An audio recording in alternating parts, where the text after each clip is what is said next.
Então vamos lá, vou estar apresentando para vocês as 20 maneiras de aumentar a arrecadação municipal, né, e o papel de vocês, os vereadores, nesse processo. Vamos lá, vou falar um pouco de mim. Todas as vezes que eu abro audiências públicas, né, eu já fui secretário de Fazenda algumas vezes, eu também já trabalhei em 12 prefeituras e 2 governos de estado, né? Hoje, atualmente, eu estou na secretaria, no governo do estado de Goiás, aqui em Goiânia, na Secretaria da Economia. Eu sou assessor da secretária da Economia. E passando por esses 12 prefeituras, 12 municípios, né, eu acabei ficando especialista em aumentar a arrecadação. Eu também sou mestre em gestão de cidades, especialista em gestão pública, né? Contando um pouco da minha história, o último município que eu trabalhei como secretário de Fazenda, eu aumentei 5 vezes a arrecadação em 60 dias. Eu acho que vocês devem ter já recebido o meu cartão, né? Tem o meu site, e lá tem as matérias dos jornais, de revistas, né?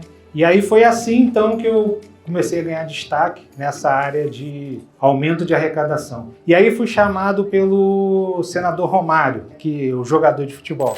Ele foi candidato ao governador do Rio de Janeiro.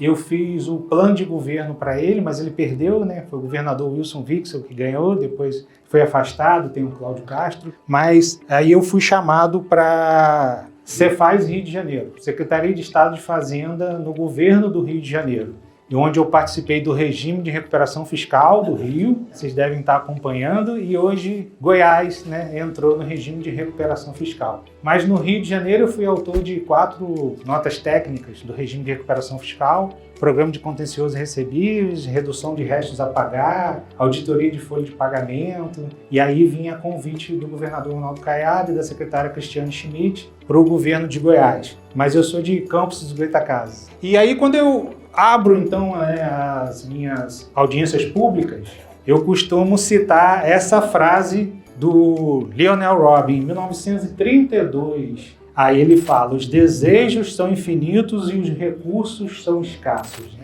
E vocês trabalham muito com orçamento, né? Na votação do orçamento, nas emendas, né? E essa aqui é a teoria da escassez da economia. Na verdade, ele criou a teoria da escassez em 1932. Ou seja, a gente quer fazer muita coisa, né? A gente quer comprar muita coisa, a gente quer ter um carro novo, quer ter um iPhone, né? O prefeito quer fazer uma escola, quer fazer um hospital, mas os recursos são escassos e devem ser bem utilizados, né? Por isso que vocês estão aqui, vocês são os fiscais, né, dos recursos públicos. E aí, eu já me adiantei, né, as atribuições mais relevantes e nobres do vereador é o exercício da fiscalização. E como eu comentei, o orçamento público, eu até botei ali o primeiro artigo do orçamento público, que é: estima-se a receita e fixa a despesa. E aí é muito complicado, a gente não sabe quanto a gente vai receber, porque a receita é estimada, mas a despesa é certa. Então, quando a gente elabora o orçamento, a gente se preocupa em receitas e despesas. O que eu pretendo falar hoje para vocês é sobre recursos públicos, dinheiro, né? É importante para todo mundo, é importante para a Câmara, é importante para a Prefeitura. E por que, Fred, que você está falando em aumento de arrecadação? Quando a Prefeitura aumenta a arrecadação, aumenta o repasse da Câmara dos Vereadores. Então é uma coisa ligada à outra. E aí eu sei que muitos de vocês têm projetos, têm emendas, né? Então eu vim aqui hoje desmistificar isso. Quando vocês procurarem o prefeito, ele disser: não tem dinheiro, né? O orçamento não comporta. Falei: olha, mas eu escutei lá o professor Bichara que me deu 20 dicas de aumentar a arrecadação. Eu espero que vocês anotem depois para cobrar o prefeito ou o secretário de Fazenda da cidade de vocês. Quando ele disser que não é possível, vocês fiquem atentos e fiscalizem o orçamento para aumentar a arrecadação. Então vamos lá, falando só rapidamente um pouco de receitas e despesas. E é muito importante frisar que quando vocês trabalham com orçamento público, muitas vezes a gente só se preocupa com a despesa do orçamento, né? Vocês já se preocuparam com a receita? Então, eu vou entrar nessa parte. Receita, né? O município... E aí, quais são as principais receitas públicas? Vocês devem saber, claro. Mas elas são provenientes de impostos, taxas, contribuição de melhoria, empréstimos compulsórios e contribuições especiais. E as despesas públicas, né? Tem as despesas de custeio, de investimento, transferências e inversões financeiras. Agora eu pergunto aos senhores, quais são as principais receitas de um município? Então vamos lá, FPM, repasse do ICMS, é muito importante, é toda terça-feira, cai na conta da prefeitura. IPTU, ISS e TBI, são os 3 impostos, né, do município. IPTU, ITBI e ISS. E muitas vezes o município não se preocupa com a arrecadação própria. Eu venho do Rio de Janeiro também, que tem royalties do petróleo. Eu agora estou em Goiás, que tem royalties da mineração. Então, eu quero chamar a atenção dos senhores para a gente começar a se preocupar com as receitas, né? Muitas vezes vocês se preocupam muito com a despesa. E aí vamos lá, quais são as maiores despesas de um município ou de uma Câmara, né? Qual é a maior despesa? O que o prefeito tem que pagar com o orçamento, que é a maior despesa? Aqui, número 1, é a folha de pagamento, né?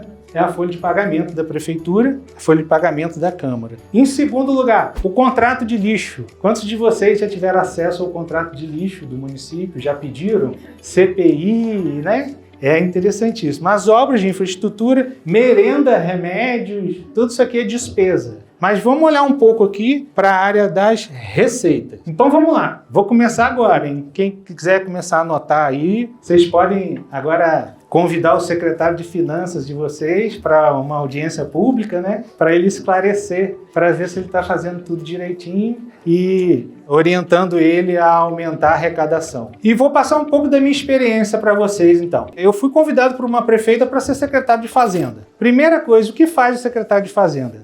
Eu fui para um município de 50 mil habitantes. E aí um casal muito simpático falou, secretário, sorriso bonito, o senhor vai ser secretário de Fazenda, né? Eu falei, sim, claro. Ah, então é o senhor que vai cuidar dos nossos bois, das nossas vacas? É comum então, né? E da onde vem a palavra fazenda, né? Vem desde a época de Portugal, da colonização do Brasil. O fazendeiro era um homem de muitas posses, né? Tinha gado, tinha fazenda, tinha terra, é sinal de riqueza e de dinheiro. Então daí vem a palavra secretário de Fazenda. Aí 6 meses depois eu fui almoçar num restaurante do município, e aí um rapaz do meu lado olhando, o senhor é secretário, né? Eu falei, sou. Secretário de quê? Eu falei, de Fazenda. Ah, que dia que vai ser a vacinação do gado? Pois é. E aí, imagine vocês que o prefeito faz campanha, né? Campanha e faz muitos acordos políticos, cabo eleitoral e tudo. E de repente entra um secretário de Fazenda que não é do município, é de outro lugar, entendeu? O cara é forasteiro, é conhecido como forasteiro, né? É o que mais tem. E aí, me chamaram também, um cabo eleitoral me chamou e falou, sou o secretário de Fazenda, né? Eu falei, sim. Então o senhor sabe que o principal objetivo do senhor é aumentar a arrecadação, né? Eu falei, perfeitamente. Então, seu secretário, aproveita que é janeiro, que as praias estão cheias, o senhor cobrar os ambulantes que estão sem alvará, as lojas que não têm alvará. Aí eu falei, opa. Vamos parar por aí, né? Eu vou ser secretário de Fazenda, vou aumentar a arrecadação, mas não é, né, através dos pobres, né? As pessoas ficam no final de semana esperando para fazer aquele isoporzinho, vender a cervejinha, faturar um dinheirinho, né, para a família, então não é por aí. Então o que eu queria dizer para vocês, vereadores? 20 maneiras de aumentar a arrecadação sem criar imposto, sem aumentar a alíquota e sem cobrar dos pobres. A metodologia que eu utilizo é cobrar de acordo com a capacidade de pagamento. E aí, eu acho que isso até vocês iriam me perguntar depois, né? Como aumentar a arrecadação sem cobrar da população? Então vamos lá. Primeiro lugar, eu cheguei no município, o que eu fiz? Eu cobrei o ISS das instituições financeiras. Eu fui em cima de todos os bancos. Não é quem tem dinheiro? Não é? Então, quanto que eles cobram a gente, né? A manutenção de conta corrente, cartão de crédito, cheque especial. Então, o único projeto de lei que eu mandei para a Câmara para dobrar o ISS foi dos bancos. Então eu recebi do Banco do Brasil, Caixa Econômica Federal, Bradesco, Itaú, e eu pergunto aos senhores, quantos bancos tem no seu município? Quantas agências do banco, né? Vou passar uma dica muito importante para vocês. Sabia que através do site do Banco Central é possível você saber o faturamento dos seus bancos? Então quando vocês estiverem lá, lembra disso que eu falei, anota aí. Entra no Banco Central e vê o faturamento do banco da sua cidade. Primeiro você vai ver quantas agências tem, quais são os bancos, tem muito Sicob também, né? Então eles são obrigados a informar ao Banco Central. E aí eu notifiquei o Bradesco. Falei, ó, me apresenta então, eu sou o fisco, né? Me apresenta qual foi o seu faturamento de 2020. O Bradesco vai e me apresenta o faturamento de R$80 mil. Então, assim, é brincadeira, né? Mas quando eu intimei eles e notifiquei eles, eu já sabia, porque eu tinha ido lá no Banco Central para ver o faturamento dos bancos. E aí o faturamento era de 4 milhões, 5 milhões, é bem fora da realidade. Então os prefeitos muitas vezes não cobram os bancos, ficam com medo, né? E quem tem dinheiro? São os bancos. Então eu vou em cima sempre de quem tem dinheiro para pagar. Capacidade de pagamento é a minha metodologia. Em segundo lugar, quanto custa uma escritura pública? Quanto custa um reconhecimento de firma? É uma fortuna. A gente vai fazer escritura de imóvel, né? É uma fortuna. Então vamos lá. Segundo lugar, auditar e periciar o ISS cartorário. Quantos cartórios tem no seu município? Quando eu fui secretário de Fazenda, o cartório nunca pagou ISS. Aí eu marquei uma reunião com o tabelião do cartório e fui lá no cartório. Aí, água para o secretário, café para o secretário, nenhum secretário de Fazenda nunca teve aqui, mas a minha visita é institucional, eu estou representando o município, estou com um fiscal aqui que vai te dar um lançamento do crédito tributário.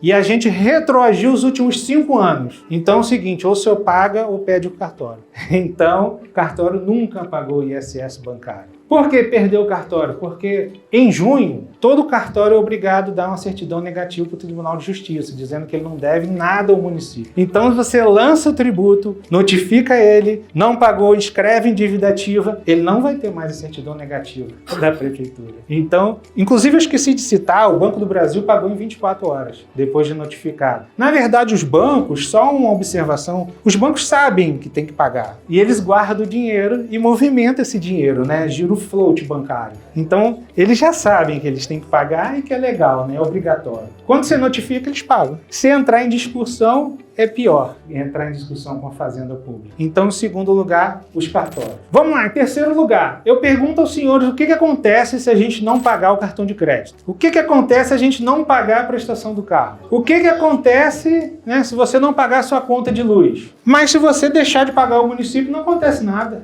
Não pode, está errado isso. Então, no município que eu fui secretário, eu comecei a fazer um convênio com o Instituto Nacional de Protestos e a arrecadação aumentou 374%. Só de você, zum do comércio, ó, o secretário está protestando, ó, eu já recebi uma carta aqui, ó, você está pagando, se você não pagar vai protestar. E aí eu dei uma entrevista na TV local da Rede Globo. Falei, a partir do mês tal, a Secretaria de Fazenda vai enviar protesto de todos os devedores da Secretaria. Aumentou 374%. Sabe por quê? Não é assim porque a gente é ruim, não. Mas teve um parcelamento de PTU, ele não pagou. Depois teve um refis, você tirou multas e juros, ele não pagou. Poxa, então vamos lá. Fazer convênio com o Instituto Nacional de Protesto. Quarto lugar, lembra que eu falei sobre a capacidade de pagamento, né? O secretário de Fazenda, ele tem a competência de saber toda a atividade financeira do município. Por que isso? Alguém sabe? Por quê? Por que o secretário de Fazenda sabe de tudo das finanças do município? Por quê?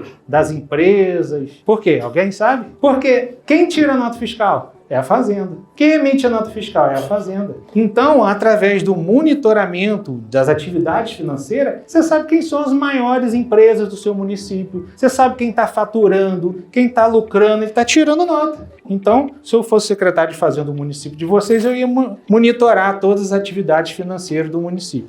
Vamos lá, em quinto lugar, quando vocês estiverem com o prefeito de vocês, pergunta a ele assim, prefeito, quem são os maiores devedores desse município? Ele não vai saber dizer. Pergunta o secretário de Fazenda de vocês, quem é o maior devedor do município? Quem são os maiores? Então, assim, eu fui convidado para a Cefaz Rio de Janeiro, né? Secretaria de Estado de Fazenda. Tinha um déficit de 9 bilhões, né? O governo do estado, Cláudio Castro, estava com dificuldade de pagar folha, 13º, né? Aí eu cheguei lá, criamos uma equipe de trabalho e aí eu chamei a equipe. Levanta para mim quem são os 100 maiores devedores, pessoa jurídica, do governo do Rio de Janeiro. Vocês sabem quem é? A primeira pessoa? A primeira empresa, a maior devedora do governo do Rio de Janeiro? Sabe quem é? Parabéns, Petrobras. E ela não tem dinheiro para pagar?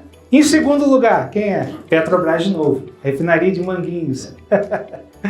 Então, assim, será que ela não tem dinheiro para pagar? Então, através de uma transação tributária, que é uma modalidade de exclusão do crédito tributário, do direito civil, nosso colega advogado também. Então, nós fizemos a transação com a Petrobras, chamamos lá, recebemos 1 bilhão e 600 em 3 vezes, né? Em 3 parcelas. E então fechamos a conta do ano, pagamos 13º e transferimos extra para todos os municípios do Rio de Janeiro, né? Que eles têm direito a 25%, né, de participação. E transferiram para suas câmaras, né? Então a Câmara de Vereador também recebeu um extra. E assim eu fechei a conta lá no Rio de Janeiro e vim a convite do governo de Goiás, Secretaria da Economia. E estou desenvolvendo aqui um programa enorme de um plano estratégico de recuperação do crédito tributário com foco em dívida ativa. É um programa de 566 milhões através de 15 ferramentas. Dica número 6. Quem é o maior devedor pessoa física? Aí a colega vai me ajudar também. Quem é o maior devedor pessoa física do Rio de Janeiro, do governo do Rio de Janeiro?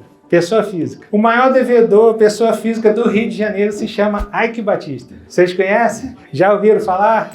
7ª dica. Solucionar o pagamento de precatórios do Tribunal de Justiça e bloqueio dos repasses. Então, tem muita gente, né? Muitas ações contra o município. E aí as pessoas entram na fila para receber, que se forma o precatório. E aí, como solucionar, Fred? Eu tenho uma fila enorme de gente para pagar, não tenho dinheiro, e se eu não pagar, os recursos do município serão bloqueados. O que eu faço? Então é o seguinte, tem a Lei 151, que eu posso passar para os senhores depois, que ela permite o saque dos depósitos judiciais. Eu não sei se vocês estão sabendo disso, né? Então, a lei permite você sacar 70% dos depósitos judiciais do Tribunal de Justiça para pagamento de precatório. E assim você resolve grande parte dos problemas, né? Você tem uma fila de precatórios, consta lá no orçamento, não tem? Que tem que pagar os precatórios. E aí os municípios separam, esse ano eu vou pagar 100 mil, né? No outro mais 100, no outro mais 100. Mas pergunta ao secretário de Fazenda de vocês, o senhor já sacou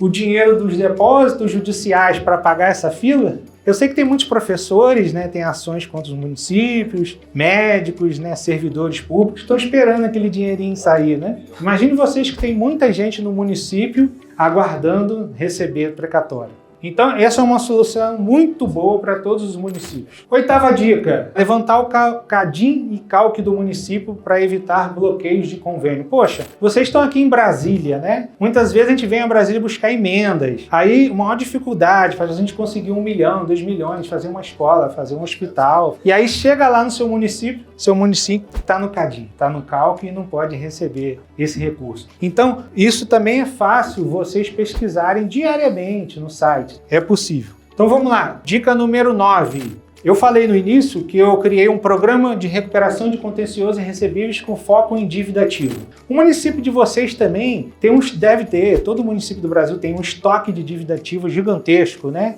50 milhões, 100 milhões, 200 milhões de estoque e ninguém paga. Bem, dívida ativa é uma árvore que se você balançar cai dinheiro. E o que acontece? Os municípios deixam prescrever, ninguém executa, não tem, né? Nem execução fiscal, as procuradorias perdem o prazo. E aí eu tenho um programa específico com 15 ferramentas de recuperação da dívida ativa que eu acho que vale muito a pena. E inclusive eu criei um índice de recuperação de crédito com base no estoque da dívida ativa, que ele analisa o tempo da dívida, o valor da dívida e mais o quê? Capacidade de pagamento, né? Eu cobro só de quem tem capacidade de pagar. E essa minha metodologia, até eu estou concorrendo a um prêmio no Tesouro Nacional agora, né? Soluções em Finanças Públicas, essa metodologia. O Henrique Meirelles fez um índice parecido em 2017 e aí eu aperfeiçoei esse índice na Cefaz Rio de Janeiro. É muito interessante. Dica número 10. Executar o programa de redução de passivos, restos a pagar. Quantos municípios não têm dívida, né? E aí eles estão devendo um fornecedor que entrega merenda escolar. E aí o cara para de entregar a merenda. Eu falei, não, eu tenho que receber aquele lá atrás que a prefeitura está me devendo, o prefeito está me devendo. Eu não vou mais entregar remédio, porque eu tenho, né, que receber até do governo passado, eu tenho dívida. Então, esse programa é importantíssimo, é um programa de redução de restos a pagar. Como que ele funciona? Eu faço um cronograma de pagamento do Tesouro, né, dizendo que vai pagar ele em 7 anos. Eu estou dando a dica já. E aí ele aceita, porque ele é voluntário. Porque dívida ativa em restos a pagar, para ele está perdido, né? Ele não sabe quando que ele vai receber, está perdido. Qualquer coisa que eu receber já é bom. Então eu faço um cronograma para pagar ele em 7 anos. Pô, Fred, mas você vai pagar em 7 anos? De acordo com o desembolso financeiro do Tesouro. Mas depois de 6 meses eu faço um leilão reverso. E aí chamo um fornecedor e falo o seguinte, olha, aquele fornecedor que me der o maior desconto eu pago. Aí aquela dívida que você tinha aí de 100 mil reais, você paga com 50 mil, com 30 mil, né? E o cara satisfaz. Então, é o programa de redução de passivos com foco em restos a pagar. Dica número 11, IPM e VAF. Vocês conhecem, sabem o que é isso? Vocês sabem qual é o VAF do município de vocês? Vocês sabem o que é a VAF? Pois é. Lembra que lá no início eu falei para a gente se preocupar com as receitas? Eu vou simplificar para vocês, mas cada município tem um númerozinho, é o VAF. E aí o Estado aqui, né, a mãe, quando a gente arrecada o ICMS, dos postos de combustíveis, né? E a gente vem com uma pizza desse tamanho e aí fala assim, qual é a fatia dessa pizza para aquele município ali? Qual é o VAF dele? Aí eu distribuo essa pizza. Então, o governo do estado recebe muita grana de ICMS. E aí, na hora que ele vai repassar para os municípios, ele passa como? Através do VAF. Ele também funciona no IPM.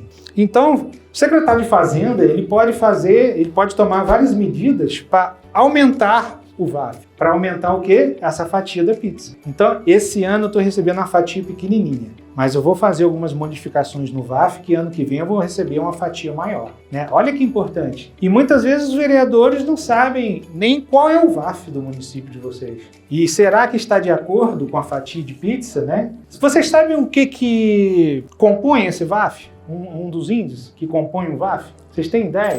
Primeiro lugar, a população do município de vocês está atualizada? Quando foi o último censo? Poxa, o censo está dizendo que é 30 mil, meu município tem 100 mil. Olha quanto de dinheiro que eu estou deixando de receber. Segunda dica, o número de agricultores do seu município. O seu município tem um cadastro de agricultores? Pergunta ao prefeito de vocês ou secretário de Fazenda, quantos agricultores tem cadastrado no município? O município que eu fui secretário de Fazenda tinha 10 e era o maior produtor de abacaxi do Brasil. Então, eu aumento o número, quer dizer, Fred, que eu aumento o número da população, aumento o número de agricultores, aumento o meu VAF, aumenta a fatia de pizza. Olha quanto que é importante. Agora, o que eu quero chamar a atenção dos senhores, olha a importância do censo, olha a importância do IBGE, e aí vem o governo federal e tira o orçamento do IBGE e fala que não vai ter pesquisa. É isso que eu quero chamar a atenção dos senhores. É para isso, é para a gente fiscalizar. Vocês são fiscais. Então, todos os municípios do Brasil tinham que estar, né, correndo atrás dessa informação, que é importantíssimo. E desencadeia uma série de coisas, né? Mas vamos lá. 12ª, aumentar a cota do ICMS verde do município. Senhores sabem se o município de vocês recebe o ICMS ecológico, o ICMS verde? O município que eu trabalhava era 0.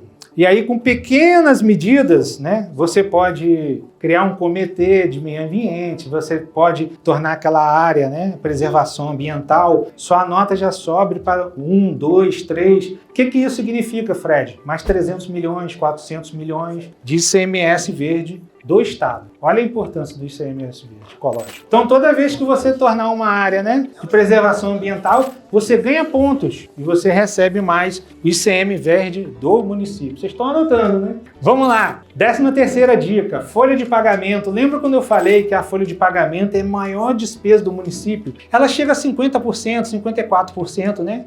A lei a LRF, né, nos proíbe aumentar a folha. Olha o quanto que é importante. E aí você vai e faz uma auditoria na folha de pagamento, conservadoramente pensando em tirar 3% da folha, né? Aquelas pessoas que atingem o teto, estão extrapolando o teto, piso, tem gente que quer ganhar mais do que o prefeito, né? O teto é o prefeito. Então, você faz uma auditoria de folha de pagamento, isso no montante, como, né, o colega Juninho falou ali, o custo de vocês para a máquina, né, e da folha de pagamento, não é apenas 3%, isso é multiplicado por 13, porque são 12 meses mais 13º, né? Então, todo secretário de Fazenda, quando ele acha ruim de dar aumento, vocês não brigam comigo não, mas é porque, deu um aumento de R$100, pô, deu um aumento de R$200 no meu salário, o salário mínimo tá de brincadeira. Mas, para o secretário de Fazenda, é 30 milhões. que ele pega os R$100, multiplica pelo número de servidores, depois multiplica por 13 meses, depois ele faz o impacto para os próximos 2 anos, artigo 22 da LRF. Se todo aumento de despesa tem que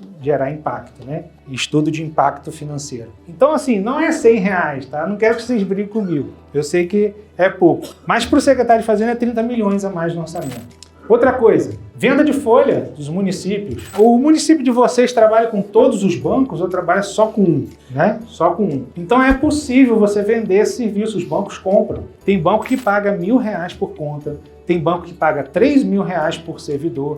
Ah, eu tenho 10 mil servidores. Então você multiplica por 3 mil que você vai saber quanto que você vai receber. Então faz uma continha rápida aí. Quantos servidores tem o município de vocês? Se eu vender a folha para um banco, se eu multiplicar por R$1.000, quanto daria no caixa, no cofre do município? Aí, em segundo lugar, vamos fazer uma outra continha. Seu município já tem um banco, né? Seu município já tem a conta no banco. Ah, Fred, o meu município já tem um banco. Eu já contratei, já fiz o banco. Faz uma continha de rescindir a conta com esse banco e contratar de novo.